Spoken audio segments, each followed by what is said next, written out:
दोस्तों नमस्कार, स्वागत है आप सभी के। अगर फिर से आई चलते हैं राजस्थान सुबह की ताजा खबरों की ओर, लेकिन उससे पहले अगर आपने अभी तक इस चैनल को सब्सक्राइब नहीं किया तो सब्सक्राइब कर ले, जिससे कि आपको राजस्थान सुबह की ताजा खबर रोजाना मिलती रहे। पहली बड़ी खबर, राजस्थान हाईकोर्ट में 15वीं बार बजा रंजीत जोशी का डंका। राजस्थान हाईकोर्ट में एक बार फिर से रंजीत जोशी का डंका बजा है। वो 15वीं बार वकील एसोसिएशन के अध्यक्ष चुने गए। पिछले चुनाव में रंजीत जोशी चुनावी मैदान में नहीं उतरे थे। ऐसे में नाथू सिंह को अध्यक्ष चुना गया था, लेकिन इस बार वो चुनावी मैदान में उतरे तो वकीलों ने 51 वोटों से जीताकर उन्हें कंधों पर उठा लिया। बीच में नाथू सिंह का कार्यकाल छोड़ दिया जाए तो उससे पहले वो लगातार 14 बार अध्यक्ष पद पर चुने गए हैं। अजमेर में शादी का झांसा देकर युवती से रेप, नशीला जूस पिलाकर बनाए नग्न फोटो वीडियो, ब्लैकमेल करके हड़पे 4 लाख रुपए। अजमेर में 25 साल की युवती को शादी का झांसा देकर दुष्कर्म करने एवं नग्न फोटो वीडियो के माध्यम से ब्लैकमेल कर लाखों रुपए हड़पने का मामला सामने आया है। पीड़िता ने परेशान होकर मामले की शिकायत गंज थाने में दी है। पुलिस ने दुष्कर्म सहित विभिन्न धाराओं में मुकदमा दर्ज किया है। मामले की जांच थाना प्रभारी धर्मवीर सिंह के द्वारा की जा रही है। गंज थाना पुलिस के मुताबिक 25 वर्षीय पीड़िता ने थाने पर उपस्थित होकर शिकायत दर्ज करवाई और समीर नरवाल नाम के युवक पर आरोप लगाया है। मुख्यमंत्री अशोक गहलोत ने एक बार फिर से विरोधियों पर हमला किया। गणतंत्र दिवस पर मीडिया से बातचीत में मुख्यमंत्री ने कहा कि विधानसभा चुनाव में 156 सीट जीतने के लिए उतरेंगे। 2018 में कांग्रेस की सत्ता में वापसी मेरे पिछले कार्यकाल के लिए कामों की बदौलत हुई थी। 1998 में 156 सीटों के साथ हमने सरकार बनाई, तब मैं पीसीसी अध्यक्ष था। हम इस कार्यकाल के अब तक चारों बजट शानदार आए हैं और हमारी कोशिश है कि इस बार का बजट भी शानदार आए। हमारी योजनाओं पर कई राज्य सरकारें तो बात कर रही है। सचिन पायलट के गुर्जर वोटर्स को अपने पाले में करेंगे प्रधानमंत्री मोदी।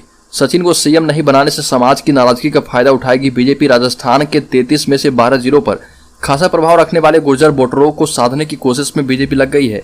सचिन पायलट को मुख्यमंत्री नहीं बनाने से गुर्जर वोटर नाराज हैं। ऐसे में बीजेपी इतने बड़े वोट बैंक को अपनी ओर डाइवर्ट करने की कोशिश करेगी।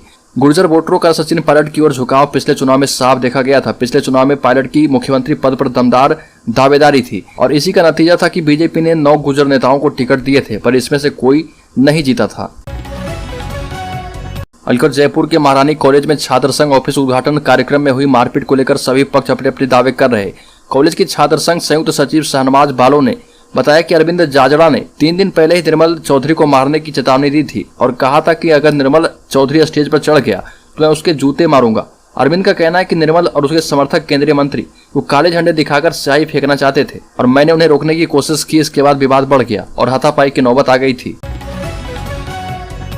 राजस्थान के भरतपुर में वायुसेना का विमान हुआ क्रैश, रेस्क्यू ऑपरेशन जारी। राजस्थान के भरतपुर जिले में सुबह वायुसेना का एक विमान दुर्घटनाग्रस्त हो गया। राहत एवं बचाव कार्य जारी है। विमान क्रैश होने का कारण जो है तकनीकी खराबी बताई जा रही है। हादसे के वक्त विमान में कितने लोग सवार थे और उनके सुरक्षित होने के बारे में अभी सटीक जानकारी नहीं मिल पाई है। जानकारी के मुताबिक राजस्थान के भरतपुर जिले के उज्जैन क्षेत्र में सुबह को भारतीय वायुसेना का एक विमान क्रैश हो गया और डिफेंस पीआरओ अमिताभ शर्मा ने इसकी पुष्टि कर दी है। जयपुर के महारानी कॉलेज में हुए हुड़दंग का विरोध लगातार बढ़ता जा रहा।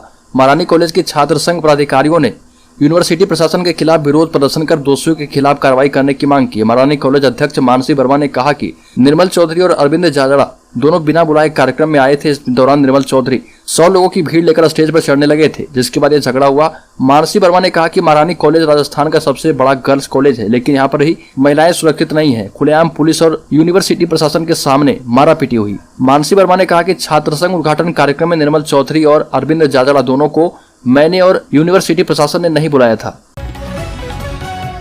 पीएम मोदी राजस्थान के भीलवाड़ा जिले के मालासेरी पहुंचे और जहां पर वह लोक देवता भगवान श्री देवनारायण के अवतार महोत्सव समारोह को संबोधित किया। भगवान श्री देवनारायण के 1111वें अवतरण महोत्सव का यह कार्यक्रम मालासेरी डुंगरी गांव में आयोजित किया गया है और भगवान श्री देवनारायण की विशेष रूप से गुर्जर समाज में बड़ी मान्यता है। प्रधानमंत्री मोदी के इस दौरे को राजस्थान के आगामी विधानसभा चुनाव से जोड़कर देखा जा रहा। राजस्थान गुर्जर समाज ने पीएम मोदी से एमबीसी कोटे पर दृष्टिकोण साफ करने की मांग की। गुर्जर समाज के नेताओं का कहना है कि राजस्थान सरकार ने एमबीसी कोटे के तहत 5% आरक्षण का प्रावधान किया है, लेकिन मोदी सरकार ने एमबीसी विधेयक को 9वीं अनुसूची में शामिल नहीं किया है। गुर्जर आरक्षण को 9वीं अनुसूची में डाला जाए। गुर्जर नेता हिम्मत सिंह का कहना है कि मोदी सरकार ने अभी तक हमारे आरक्षण विधेयक को संविधान की 9वीं अनुसूची में शामिल नहीं किया है। इस मांग पर हमारे समाज के सांसद विधायक सभी चुप है। गुर्जर समाज के बहुत सामाजिक संगठन बने हुए हैं एवं नेता भी बहुत हैं, लेकिन सभी ने रहस्यमयी चुप्पी साध रखी है। राजस्थान के मुख्यमंत्री अशोक गहलोत की तबीयत बिगड़ गई है। वो पिछले कई दिनों से अस्वस्थ थे। शरीर में कमजोरी आने से उन्हें ड्रिप चढ़ाई जा रही थी। हालांकि स्वास्थ्य खराब होने के बावजूद गणतंत्र दिवस के मौके पर उन्होंने जयपुर के SMS स्टेडियम में आयोजित राज्य स्तरीय समारोह में पहुंचकर राष्ट्रीय पर्व मनाया और तबीयत खराब होने के कारण जालंधर और अजमेर दौरा निरस्त कर दिया। फिलहाल वो घर पर ही उपचार ले रहे। राजस्थान में सरकारी नौकरी की तलाश कर रहे उम्मीदवारों के लिए अहम अपडेट है। राज्य में सूचना सहायकों के पदों पर भर्ती निकली है और यह वैकेंसी राजस्थान कर्मचारी चयन बोर्ड ने सूचना सहायक के 2730 पदों पर भर्ती निकाली है। इन पदों के लिए अभ्यर्थी आधिकारिक वेबसाइट rsmssb.rajasthan.government.in के माध्यम से ऑनलाइन आवेदन कर पाएंगे। इन पदों पर आवेदन करने की अंतिम तिथि 25 फरवरी 2023 है।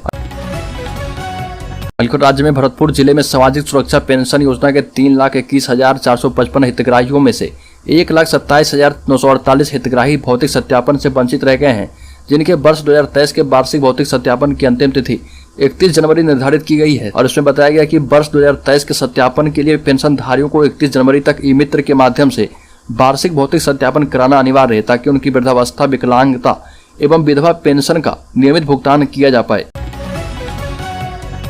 राज्य में चुनावी साल में भाजपा आलाकमान प्रदेश में आपसी गुटबाजी को खत्म कर एकजुट करने की रणनीति पर काम करेगी, क्योंकि आपसी गुटबाजी के कारण विपक्ष के रूप में भाजपा वह भूमिका नहीं निभा पाई जो निभानी चाहिए थी। 1 दिसंबर 2022 को पार्टी अध्यक्ष जेपी नड्डा जन आक्रोश अभियान को हरी झंडी दिखाने जयपुर पहुंचे थे, लेकिन भीड़ नहीं जुट पाने के कारण जेपी नड्डा काफी नाराज दिखे और पार्टी नेताओं को गुटबाजी छोड़कर चुनाव की तैयारियों में जुट जाने की नसीहत दी। दिल्ली में हुई भाजपा कार्य समिति की बैठक में पीएम मोदी ने पार्टी नेताओं को ओवर कॉन्फिडेंस और गुटबाजी से बाहर निकलने की नसीहत दी थी और इसके बाद राजस्थान भाजपा में माहौल थोड़ा बदला हुआ सा नजर आ रहा। पीएम मोदी की सभा को राजस्थान में चुनाव अभियान की शुरुआत के रूप में देखा जा रहा। पीएम की रैली के बाद एक प्रकार से बीजेपी अग्रेसिव मोड में आएगी। जानकारों की माने तो चुनाव में उतरने से पहले बीजेपी को आंतरिक स्तर पर काफी बदलाव करने पड़ेंगे और जिसकी शुरुआत पीएम के आसन्न दौरे के बाद हो सकती है। साथ ही राज्य में वसुंधरा राजे को एक बार फिर से बहुत ही बड़ी भूमिका मिल सकती है।